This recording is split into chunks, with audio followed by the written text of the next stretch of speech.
তো আজকে আমাদের 2026 সালের পশ্চিমবঙ্গ গ্রাম পঞ্চায়েত নিয়োগ পরীক্ষার জিকে অর্থাৎ জেনারেল নলেজের 6 নম্বর ক্লাস।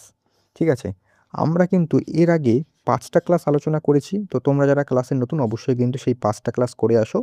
সেই 5 ক্লাসগুলোর লিঙ্ক তোমরা আমাদের ডেসক্রিপশন বক্সে অথবা আমাদের চ্যানেলে যে প্লেলিস্ট সেখানে গেলে কিন্তু পেয়ে যাবে। হয়তো প্লেলিস্টটা বানানো নেই, আমি আজকে বানিয়ে দেবো প্লেলিস্টটা। তোমরা সেই প্লেলিস্ট অথবা আমাদের চ্যানেলের ভিডিও সেকশনে গেলে সেই ক্লাসগুলো কিন্তু পরপর দেখতে পারবে। আজকের এই ক্লাসেও আমরা 20টা খুবই গুরুত্বপূর্ণ এমসিকিউ প্রশ্ন আলোচনা করব এবং প্রত্যেকটা প্রশ্ন উত্তরের সাথে কিন্তু এক্সট্রা তথ্য থাকবে, যার মাধ্যমে আমাদের জিকেটা ওভারঅল একটা প্র্যাকটিস হয়ে যাবে।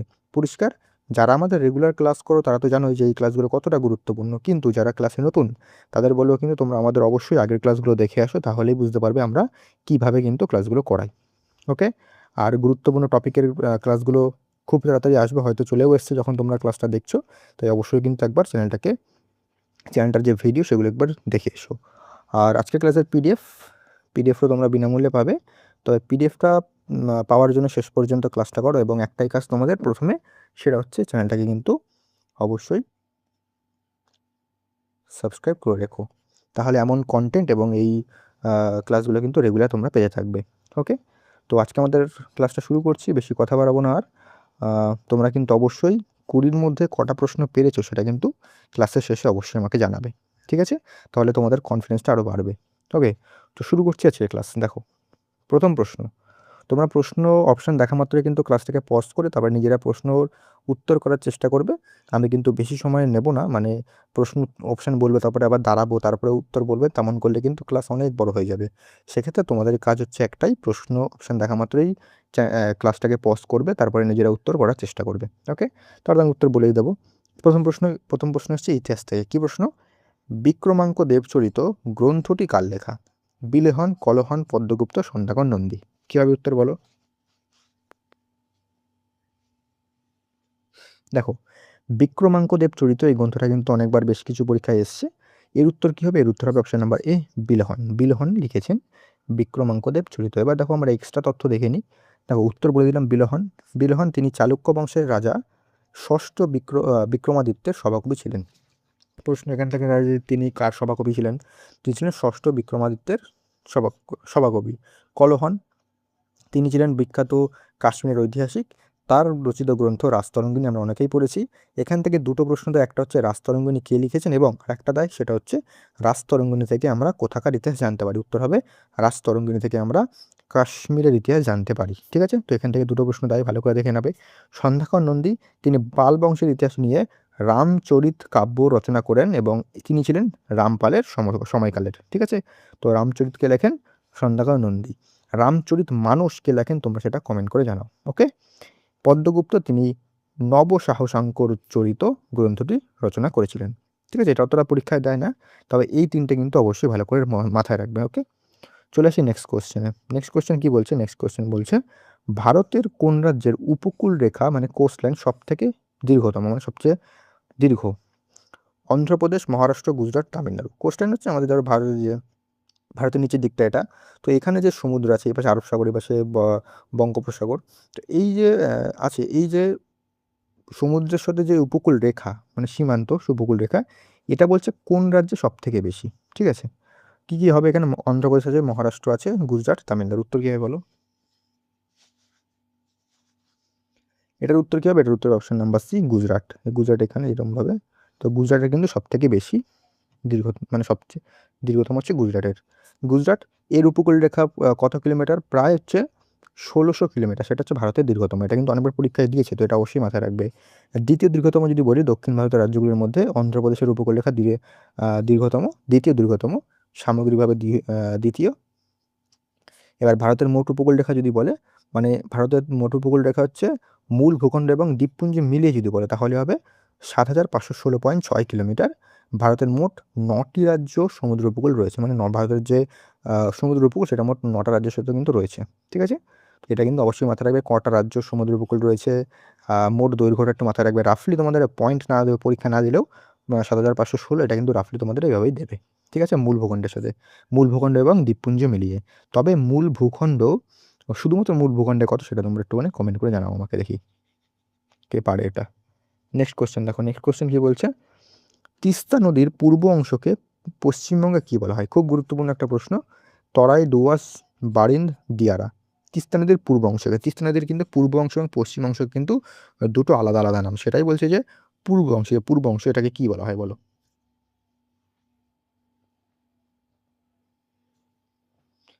তিস্তা নদীর পূর্ব অংশকে বলা হয় কিন্তু ডুয়ার্স। ওকে, দেখো ডুয়ার্স কি? তিস্তা নদীর পূর্ব দিকের সমভূমি অঞ্চল, যার অর্থ দুয়ার বা দরজা, ভুটানে যাওয়ার রাস্তা। এই যে ডুয়ার্স, এর কিন্তু যে ডুয়ার্স কথার অর্থ কি এটা কিন্তু পরীক্ষা দেয়, এটা কিন্তু অত্যন্ত গুরুত্বপূর্ণ।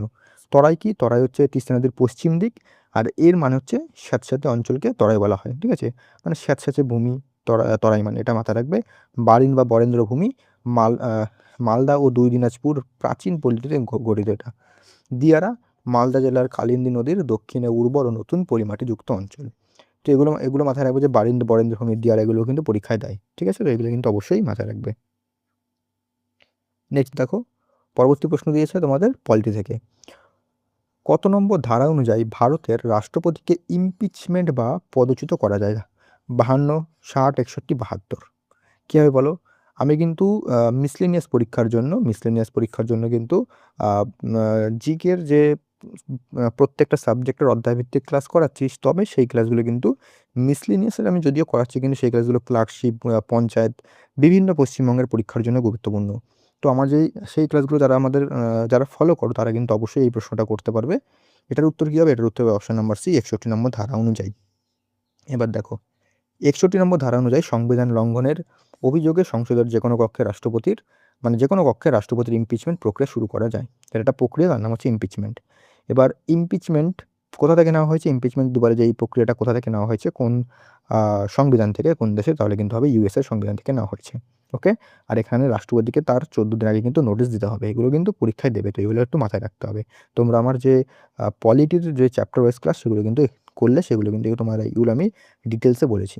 52 নম্বর ধারায় কী হয়েছে? 52 নম্বর ধারায় রয়েছে ভারতে একজন রাষ্ট্রপতি থাকবেন, এটি বলা আছে। মানে রাষ্ট্রপতি ধারা শুরু হয় 52 থেকে। তো 52 নম্বর ধারাতে এটাই থাকবে যে ভারতে একটা রাষ্ট্রপতি থাকবে একজন। তো যে কোনো ধারার শুরুতেই কিন্তু এটা বলা হয়, তো এটা মাথায় রাখবে। যেমন হচ্ছে উপরাষ্ট্রপতি 63 নম্বর ধারা, এখানে বলা হয়েছে ভারতে একজন উপরাষ্ট্রপতি থাকবেন, এগুলো কিন্তু আছে। 76 নম্বর অ্যাটর্নি জেনারেল, ভারতে একজন অ্যাটর্নি জেনারেল থাকবেন। তো এগুলো কিন্তু শুরুর যে ধারাগুলো সেগুলো কিন্তু এগুলোই বলা হয়, ঠিক আছে?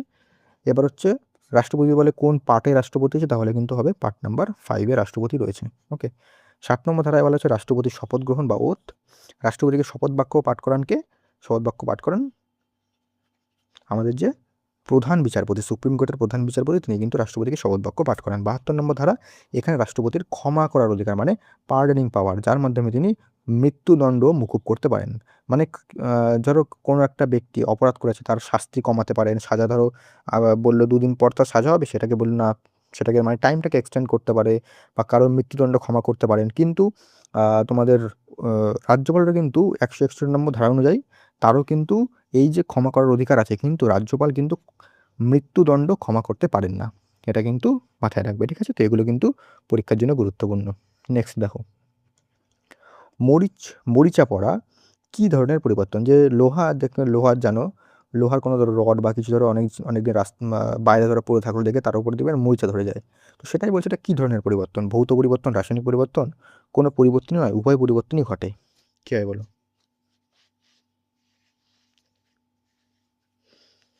উত্তর কী হবে? এটা উত্তর অপশন নাম্বারে ভৌত পরিবর্তন, ঠিক আছে?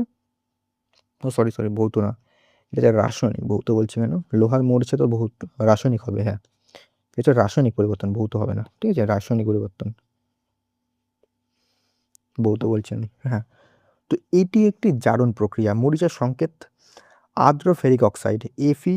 দেখো এখানে কিন্তু এই জায়গাটা তো লিখতে সমস্যা, মানে টাইপিং করতে একটু সমস্যা হয়, তো এটা একটুখানি দেখে রাখবে, ঠিক আছে? এই যে সংকেতটা যদিও পরীক্ষায়, মানে পশ্চিমবঙ্গের পরীক্ষায় তেমন একটা সংকেত দেয় না, মানে দিলের ভিক্টরের বিভিন্ন সংকেত দেয়, বা তোমাদের যে পর্যায় সারণী যে সমস্ত মৌলগুলো আছে সেগুলোর সংকেত দিতে পারে, কিন্তু এই ধরনের সংকেতগুলো দেয় না, তাও একটু দেখে রাখতে পারো। বাকি তোমাদের এই নামটা দেখে রাখতে পারো, আর্দ্র ফেরিক অক্সাইড। ওজন বৃদ্ধি, লোহার মরিচা পড়লে কিন্তু লোহার ওজন বৃদ্ধি পায়, এটা পরীক্ষায় দিতে পারে। যে মরিচা ধরলে লোহার ওজন বৃদ্ধি পায় না, কম হয়, দিতে পারে এটা পরীক্ষায়। প্রতিরোধের উপায়, লোহাকে মরিচা পড়ার হাত থেকে বাঁচতে দস্তার প্রলেপ দেওয়া হয়। এটা কিন্তু খুব গুরুত্বপূর্ণ, যে কিসের প্রলেপ দেওয়া হয়? দস্তা বা জিঙ্কের প্রলেপ দেওয়া হয়, তাকে গ্যালভানাইজেশন বলা হয়। গ্যালভানাইজেশন প্রক্রিয়াটা কিন্তু দেওয়া হয়, তাতে কী করা হয়? জিঙ্কের প্রলেপ দেওয়া হয় লোহার উপর, যাতে কিন্তু মরিচা না পড়ে, আর এটা একটা রাসায়নিক পরিবর্তন। ওকে, দেখো নেক্সট প্রশ্ন যাওয়ার আগে তোমাদের একটা বলে দিই, তোমরা আমাদের কিন্তু যে স্টাডি মেটেরিয়াল সেটা কিন্তু অ্যাভেলেবেল রয়েছে, তোমরা চাইলে নিতে পারো। এবং এগুলো কিন্তু স্টাডি মেটেরিয়ালটা তোমরা যদি নাও, তোমাদের পশ্চিমবঙ্গের আপকামিং সমস্ত পরীক্ষার জন্যই কিন্তু এটা কার্যকরী। সেটা হচ্ছে কী কী পরীক্ষা, পিএসসি মিসলেনিয়াস ক্লার্কশিপ, তারপরে তোমাদের WBP, KP, WBSSC group C, group D, গ্রাম পঞ্চায়েত, প্রত্যেকটা পরীক্ষার জন্য কিন্তু এটা কার্যকরী। কী কী তোমরা পাবে এখানে, ইতিহাসের প্রাচীন ভারতের ইতিহাস, মধ্য ভারতের ইতিহাস, আধুনিক ভারতের ইতিহাস, পলিটি, ভারতের ভূগোল, পশ্চিমবঙ্গের ভূগোল, স্ট্র্যাটেজি, জিকে, বিজ্ঞান, প্রত্যেকটা সাবজেক্টে কিন্তু তোমরা পিডিএফ পাবে, মানে স্টাডি মেটেরিয়াল পাবে। তোমরা কিন্তু এই যে স্টাডি মেটেরিয়াল এগুলো কিন্তু নিয়ে ভালো করে তোমরা এই যে স্টাডি মেটেরিয়ালগুলো এগুলো কিন্তু একদম টু দ্য পয়েন্ট, মানে পরীক্ষা ওরিয়েন্টেড, একদম উল্টোপাল্টা কিছু দেওয়া নেই যেগুলো পরীক্ষায় আসে না, সেগুলো কিন্তু দেওয়া নেই। পরীক্ষায় যে সমস্ত জিনিসগুলো আসে, যেই যেই জায়গা থেকে পরীক্ষায় আসে, সেগুলো কিন্তু তুলে দেওয়া হয়েছে। মানে এগুলো খুবই কম সময়ে তোমরা পড়েও ফেলতে পারবে এবং রিভিশনও করতে পারবে, সেভাবেই কিন্তু রেডি করা হয়েছে।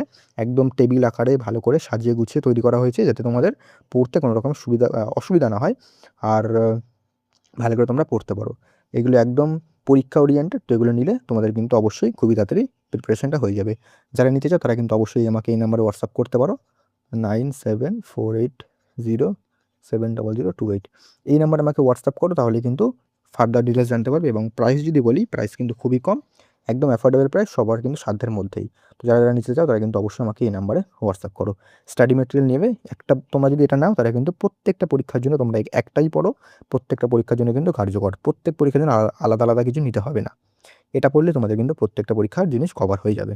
ওকে, তো চলে এসেছি পরবর্তী কোয়েশ্চেনে। দেখো পরবর্তী কোয়েশ্চেন কি বলছে, সেন্ট্রাল ড্রাগ রিসার্চ ইনস্টিটিউট ভারতের কোন শহরে অবস্থিত? কি হবে উত্তর বলো?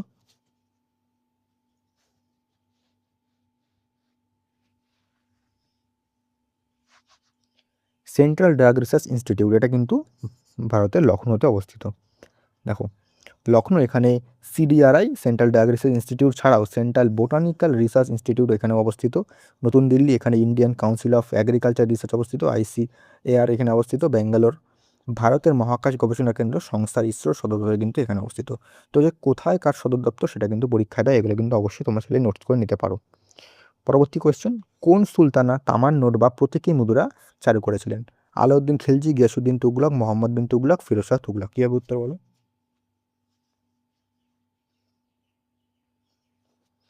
দেখো টোকেন কারেন্সি বা প্রতীকী মুদ্রা চালু করেছিল মোহাম্মদ বিন তুগলক বা পাগল রাজা, এনাকে কিন্তু পাগল রাজা বলা হয়। মোহাম্মদ বিন তুগলক, তাকে ইতিহাসের পাগল রাজা বলা হয় বা খামখেয়ালি রাজা বলা হয়। তিনি দিল্লি থেকে দেবগিরিতে বা দৌলতাবাদে রাজধানী স্থানান্তরিত করেছিলেন। আলাউদ্দিন খিলজি, তিনি বাজারের মূল্য নিয়ন্ত্রণ নীতি এবং দাগ ও হলিয়া প্রথা চালু করেন, খুব গুরুত্বপূর্ণ। ফিরোজ শাহ তুগলক, তাকে সুলতানি যুগের আকবর বলা হয়, তিনি জিজিয়া কর কঠোরভাবে বলবৎ করেছিলেন। তো এগুলো কিন্তু অত্যন্ত গুরুত্বপূর্ণ জিনিস। ফিরোজ শাহ তুগলক, সুলতানি যুগের আকবর। আলাউদ্দিন খিলজি থেকে প্রশ্ন দেয়, বাজার নিয়ন্ত্রণ দেখলে বা রেশন দেখলে, সেগুলো কিন্তু উত্তর আলাউদ্দিন খিলজিই হবে। তিনি কী কী বানিয়েছিলেন এগুলো কিন্তু অবশ্যই পড়তে হবে। আমি কিন্তু আগের ক্লাসগুলোতে এখান থেকে কিছু আলোচনা করেছি এবং পরবর্তী ক্লাসগুলোতেও কিন্তু আমরা এখান থেকে আলোচনা করব। ওকে, পরবর্তী প্রশ্ন দেখো, হীরাকুদ বাঁধ কোন নদীর ওপর গড়ে উঠেছে? মহানদী, গোদাবরী, শতদ্রু, ভাগীরথী। খুব গুরুত্বপূর্ণ প্রশ্ন। হীরাকুদ হচ্ছে ভারতের দীর্ঘতম বাঁধ। এটা কোথায় অবস্থিত? এটা হচ্ছে উড়িষ্যায় অবস্থিত, এবং বলছে কোন নদীর ওপর অবস্থিত সেটা প্রশ্ন বলেছে। কোন নদী? উত্তর হবে কিন্তু অপশন নাম্বার এ, মহানদীর ওপর অবস্থিত। দেখো মহানদী কোথায়? উড়িষ্যাতে, এবং উড়িষ্যাতে কিন্তু ভারতের দীর্ঘতম বাঁধ সেটা হচ্ছে হীরাকুদ অবস্থিত। এখানে দেখো লিখেই রেখেছি, এটি ভারতের তথা বিশ্বের দীর্ঘতম মাটির বাঁধ, মাটির লংগেস্ট আর্দেন ড্যাম। এটা কিন্তু মাটি না, এটা কিন্তু দীর্ঘতম বাঁধ হবে, ঠিক আছে? ভারতের দীর্ঘতম বাঁধ হচ্ছে হীরাকুদ বাঁধ, এটা মাথায় রাখবে জাস্ট। শতদ্রু, এই নদীর ওপর বিখ্যাত ভাকরানাঙ্গাল অবস্থিত, যেটা হচ্ছে হিমাচল প্রদেশ এবং পাঞ্জাবে অবস্থিত।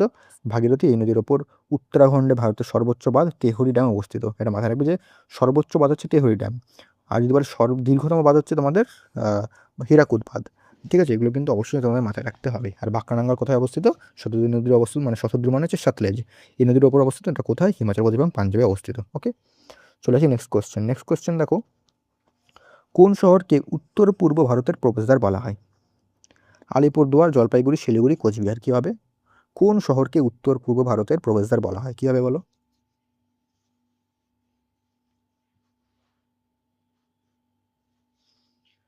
উত্তর কী হবে? এটার উত্তর হবে অপশন নাম্বার সি, শিলিগুড়িকে। ওকে, দেখো শিলিগুড়ি পশ্চিমবঙ্গের দার্জিলিং ও জলপাইগুড়ি জেলার অবস্থিত এই শহরকে চিকেন স্নেক বা শিলিগুড়ি করিডোর অংশ বলা হয়, যা উত্তর পূর্ব ভারতের মূল ভারতের সাথে যুক্ত করেছে। এটা কিন্তু খুব গুরুত্বপূর্ণ একটা পয়েন্ট। আলিপুরদুয়ার এখানে ডুয়ার্সের প্রবেশদ্বার বলা হয়। ওকে, তো এগুলো কিন্তু প্রত্যেকটা পয়েন্ট গুরুত্বপূর্ণ। পরবর্তী কোশ্চেন, ভারতের পঞ্চায়েত রাজ ব্যবস্থা কয়টি স্তর বিশিষ্ট? দ্বিস্তর, ত্রিস্তর, 4 স্তর, 1 স্তর? ভারতের পঞ্চায়েত ব্যবস্থা কত, মানে পঞ্চায়েতি রাজ ব্যবস্থায় কটা স্তর রয়েছে এটাই বলেছে। কী হবে এটার উত্তর? এটার উত্তর হবে ত্রিস্তর, 3টে স্তরে বিভক্ত। ঠিক আছে, কী কী স্তর? প্রথমত হচ্ছে গ্রাম পঞ্চায়েত সবার নিচে, তারপর হচ্ছে গ্রাম সভা, তারপরে হচ্ছে জেলা পরিষদ সবচেয়ে উপরে। ঠিক আছে, এগুলো কিন্তু মাথায় রাখতে হবে আমাদের। দেখো, প্রথমে হচ্ছে ত্রিস্তর বিশিষ্ট, প্রথম হচ্ছে গ্রাম পঞ্চায়েত, সেটা হচ্ছে গ্রাম স্তরে, পঞ্চায়েত সমিতি সেটা হচ্ছে ব্লক স্তর, এবং জেলা পরিষদ সেটা হচ্ছে জেলা স্তরে। ঠিক আছে, তো গ্রাম পঞ্চায়েত, পঞ্চায়েত সমিতি এবং জেলা পরিষদ কমিটি। ভারতের ত্রিস্তর পঞ্চায়েত ব্যবস্থার সুপারিশ কে করেছিলেন? উত্তরে বলবন্ত রায় মেহতা কমিটি, 1957 সালে। এই যে কমিটি, এই কমিটির নামটা মাথায় রাখবে, এটা কিন্তু পরীক্ষায় দেয়। ওকে, চলে আসি। আর পঞ্চায়েত কোন ব্যবস্থা, মানে কোন আর্টিকেলে বলা হয়েছে যে ভারতের পঞ্চায়েত গঠনের কথা, কোন আর্টিকেল বলা হয়েছে? বলা হয়েছে কিন্তু 40 নম্বর আর্টিকেলে, ডিপিএসপির। ওকে, পরবর্তী কোশ্চেন দেখো, পেনিসিলিন কে আবিষ্কার করেন? Edward Jenner, Alexander Fleming, Louis Pasteur, Robert Koch? Penicillin কে আবিষ্কার করেন বলো?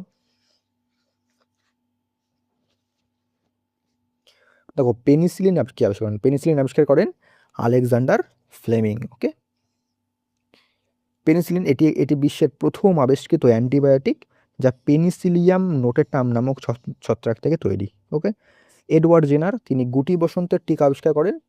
লুই পাস্তুর জলাতঙ্ক রোগের প্রতিষেধক এবং পাস্তুরাইজেশন পদ্ধতি আবিষ্কার করেন। তো এগুলো প্রত্যেকটা কিন্তু পয়েন্ট গুরুত্বপূর্ণ, তো এগুলো কিন্তু ভালো করে মাথায় রাখবে। নেক্সট কোশ্চেন দেখো, ওড়িশার বিখ্যাত কোনার্ক সূর্য মন্দির কে নির্মাণ করেছিলেন? প্রথম নরসিংহদেব, রাজারাজা চোল, খারবেল, অশোক? তো ওড়িশার যে কোনার্ক সূর্য মন্দির সেটাকে তৈরি করেছিলেন, বলো উত্তর কি হবে?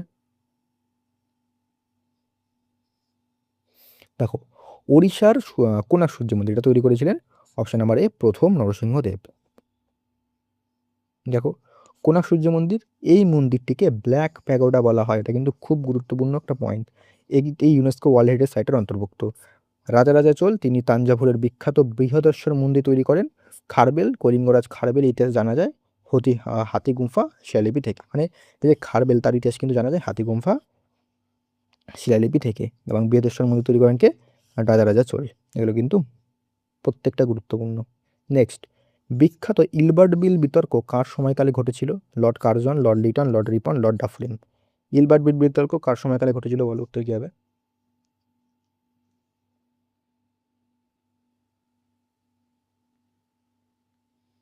দেখো, বিখ্যাত ইলবার্ট বিল বিতর্ক এটা কার সময়কালে ঘটেছিল? এটা ঘটেছিল অপশন নাম্বার সি, লর্ড রিপনের সময়। ইলবার্ট বিল বিতর্ক 1883 সালে ঘটেছিল। এটার বিলটা কি ছিল? দেখো, এই বিলের উদ্দেশ্য ছিল ভারতীয় বিচারকদেরও ইউরোপীয় অপরাধীদের বিচার করার অধিকার দেওয়া। মানে যারা ভারতীয় বিচারপতিরা ছিল, তারা যাতে ইউরোপীয় যে অপরাধীরা ছিল তাদের কিন্তু বিচার করতে পারতো। এই নিয়ে কিন্তু যে শ্বেতাঙ্গ যারা ছিল, মানে ব্রিটিশ যারা ছিল, তাদের মধ্যে একটা তীব্র আন্দোলন শুরু হয় যে ভারতীয়রা কেমন আমাদের বিচার করবে। ঠিক আছে, এটা হচ্ছে ইলবার্ট বিল বিতর্ক। এটা কত সালে ইলবার্ট বিল হয়? 1883 সালে। লর্ড রিপন, তাকে স্থানীয় স্বায়ত্তশাসনের জনক বা father of local self government বলা হয়। এটা কিন্তু খুব গুরুত্বপূর্ণ একটা পয়েন্ট। লর্ড কার্জন, তার সময় কিন্তু বঙ্গভঙ্গ হয় 1905 সালে। লর্ড ডাফরিন, তার সময় কিন্তু জাতীয় কংগ্রেস প্রতিষ্ঠিত হয় কত সালে? 1885 সালে।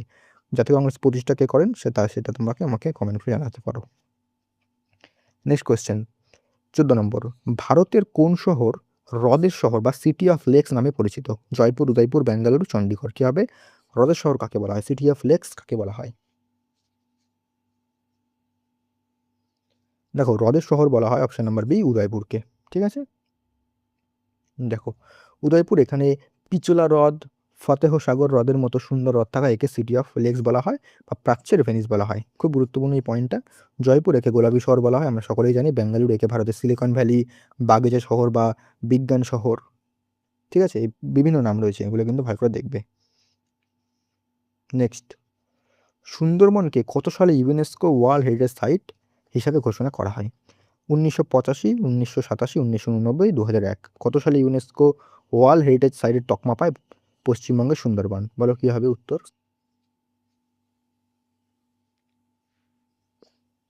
এটার উত্তর হবে অপশন নাম্বার বি, 1987 সালে। ঠিক আছে, 1989 সালে সুন্দরবন অঞ্চলকে বায়োস্ফিয়ার রিজার্ভের তকমা পায় এবং 2019 সালে সুন্দরবন রামসার সাইটের তকমা পায়। এটি পশ্চিমবঙ্গের বৃহত্তম রামসার সাইট। ঠিক আছে, তো এগুলো কিন্তু অবশ্যই মাথায় রাখবে। ঠিক আছে, নেক্সট প্রশ্ন যাওয়ার আগে আবার তোমাদের বলে দিই, তোমরা আমাদের স্টাডি ম্যাটেরিয়াল নিতে পারো। ঠিক আছে, স্টাডি ম্যাটেরিয়াল তোমরা এই স্টাডি ম্যাটেরিয়াল একবার নিলে তোমাদের প্রত্যেকটা পরীক্ষার জন্য কাজে আসবে। যে কোনো পরীক্ষার জন্য তোমরা কিন্তু এগুলো পড়তে পারো। এখানে তোমরা বিভিন্ন সাবজেক্ট পেয়ে যাবে, একদম পরীক্ষা ওরিয়েন্টেড, কোনো রকমের মানে যেগুলো পরীক্ষায় আসে না সেগুলো দিয়ে ভরিয়ে রাখা হয়নি, যেগুলো পরীক্ষায় একদম আসে সেগুলো কিন্তু দেওয়া হয়েছে, সেই টপিকগুলো দেওয়া হয়েছে বা সেই নোটসগুলো কিন্তু এখানে দেওয়া রয়েছে। তো এগুলো পড়লে তোমাদের কিন্তু পরীক্ষা রিলেটেডই মানে পরীক্ষা ওরিয়েন্টেড তোমাদের প্রস্তুতিটা হবে, আর কম সময়ে তোমরা পড়ে শেষও করতে পারবে, তার সাথে তোমাদের রিভিশনও করতে পারবে।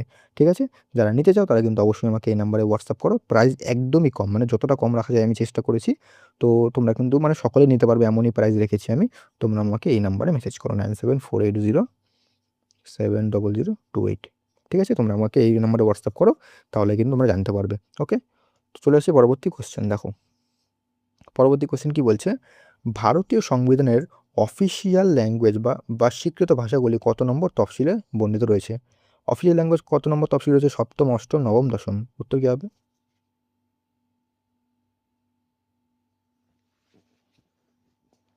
দেখো ভাষা যদি বলে যে ল্যাঙ্গুয়েজ কত নম্বর তফসিলে আছে, সেটা হবে কিন্তু অপশন নাম্বার এ, সপ্তম তফসিলে ভাষা কিন্তু দেওয়া রয়েছে। এবার দেখো ভাষার সংখ্যা কতগুলো ভাষা রয়েছে।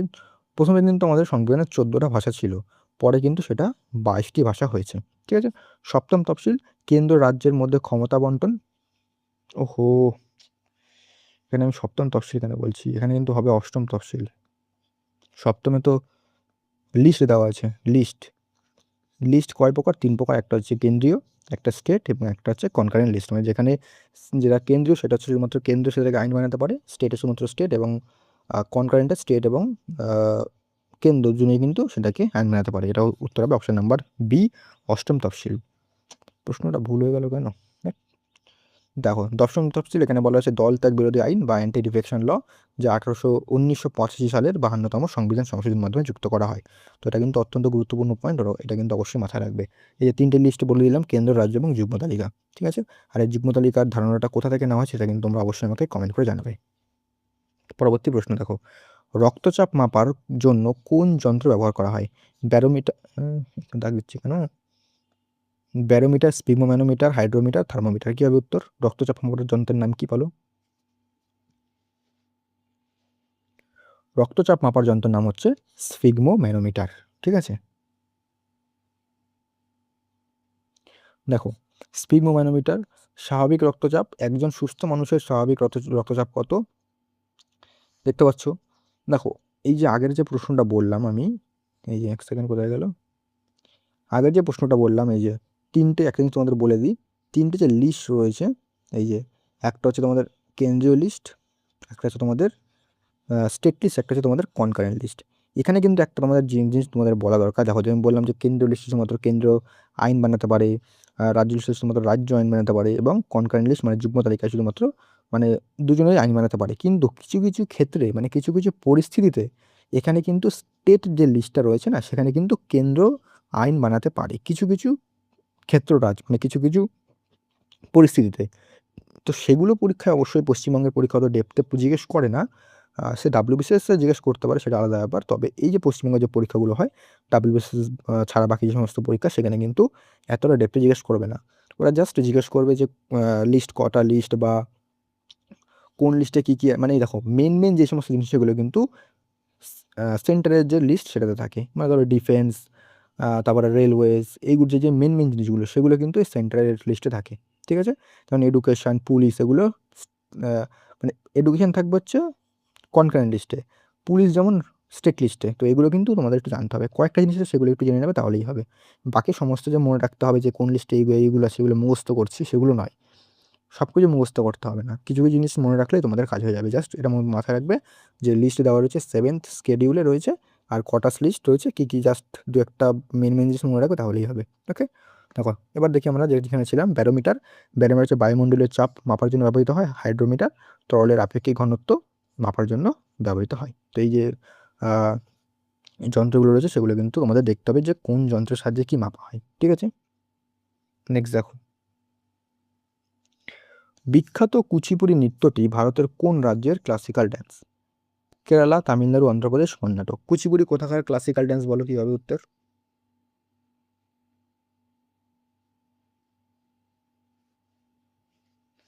কুচিপুড়ি হলো অন্ধ্রপ্রদেশের ক্লাসিক্যাল ড্যান্স।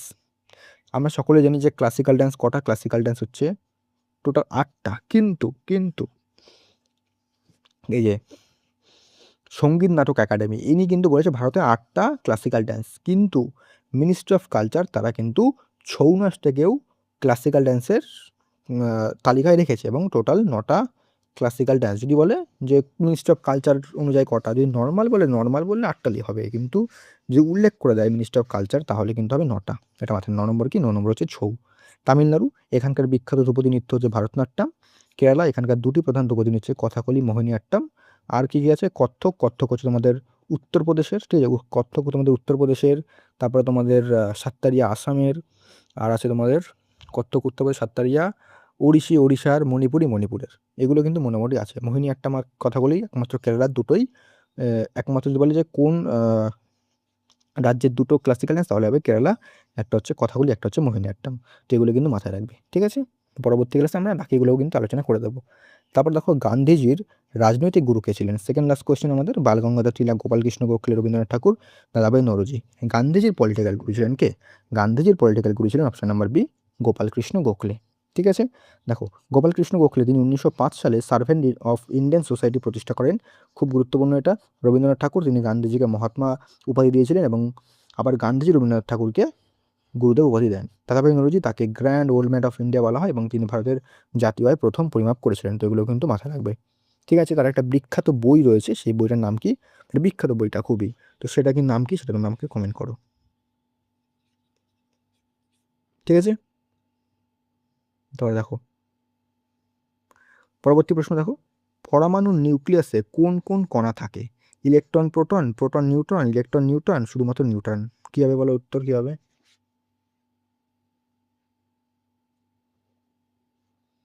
পরমাণু নিউক্লিয়াসে কোন কোন কণা থাকে? পরমাণু নিউক্লিয়াসে থাকে প্রোটন এবং নিউট্রন, ঠিক আছে। দেখো নিউক্লিয়াস পরমাণুর কেন্দ্র অবস্থায় থাকা ধনাত্মক চার্জযুক্ত অংশ, প্রোটন পজিটিভ এবং নিউট্রন নিস্তরিত কণা একত্রে নিউক্লিয়াসে থাকে বলে একে নিউক্লিয়ন বলে। ইলেকট্রন ঋণাত্মক নেগেটিভ চার্জযুক্ত কণা যা নিউক্লিয়াসের বাইরে বিভিন্ন কক্ষপথে ঘোরে, ব্যতিক্রম সাধারণ হাইড্রোজেন। পরমাণু নিউক্লিয়াসে কোনো নিউট্রন থাকে না। তো এটা জাস্ট দেখে রাখবে, এখান থেকে প্রশ্ন অতটা দেয়ও না। মানে এখান থেকে দেখা যাচ্ছে নিউট্রনকে আবিষ্কার করেন, প্রোটনকে আবিষ্কার করেন, এই সমস্ত প্রশ্ন দেয়। এখান থেকে এই ধরনের প্রশ্ন খুবই কম দেখা যায় যে দেয়, ঠিক আছে। তো এই ছিল আমাদের সম্পূর্ণ আজকে আলোচনা। তোমরা 20তে কটা প্রশ্ন করতে পারলে সেটা আমাকে অবশ্যই কমেন্ট করে জানাও। আমার আমার ভুলবশত 2টো প্রশ্ন ভুল হয়ে গেছে আমার, ওটা মাঝে মাঝে হয়ে যায়, মানে সোজা সোজা প্রশ্ন আমি নিজেই ভুল করেছি, ও কোনো ব্যাপার না, মাঝে মাঝে হয়ে যায়। যাই হোক, তোমরা আমাদের স্টাডি মেটেরিয়ালটা অবশ্যই যারা যারা এখনও পড়াশোনা শুরু করনি বা চাইছো যে একটা স্টাডি মেটেরিয়াল দরকার, মানে যেটাকে একদম ক্লিপস থাকবে, মানে একদম টু দ্য পয়েন্ট লেখা থাকবে, তারা কিন্তু এটাকে অবশ্যই নিতে পারো। এটা প্রত্যেকটা পরীক্ষার জন্যই গুরুত্বপূর্ণ। যারা ডাব্লিউপি দিচ্ছে তারাও নিতে পারো, কেপি যারা দিচ্ছে তারাও নিতে পারো, তারপরে মিসলেনিয়াস ক্লার্কশিপ দেবে তারা নিতে পারো, গ্রাম পঞ্চায়েতের জন্য তো অবশ্যই তোমরা নাও। এটা পড়লে তোমাদের কাজ হয়ে যাবে জিকের ক্ষেত্রে, ঠিক আছে। তো এই ছিল আমাদের। আর তোমরা পিডিএফটা কোথায় পাবে? পিডিএফটা পাবে আমাদের টেলিগ্রামে, ঠিক আছে। টেলিগ্রামের লিঙ্ক আমাদের ডেসক্রিপশনে দিয়ে রেখেছি, তোমরা সেখান থেকে গিয়ে পিডিএফটা কালেক্ট করতে পারো। ওকে, তো এই ছিল আজকে আমাদের ক্লাস। তো দেখা হচ্ছে আমাদের আজকে ক্লাস হচ্ছে 6 নম্বর ক্লাস। আমরা এর পরবর্তী 7 নম্বর ক্লাস নিয়ে পরবর্তী ক্লাসে তোমাদের দেখা হচ্ছে, ঠিক আছে।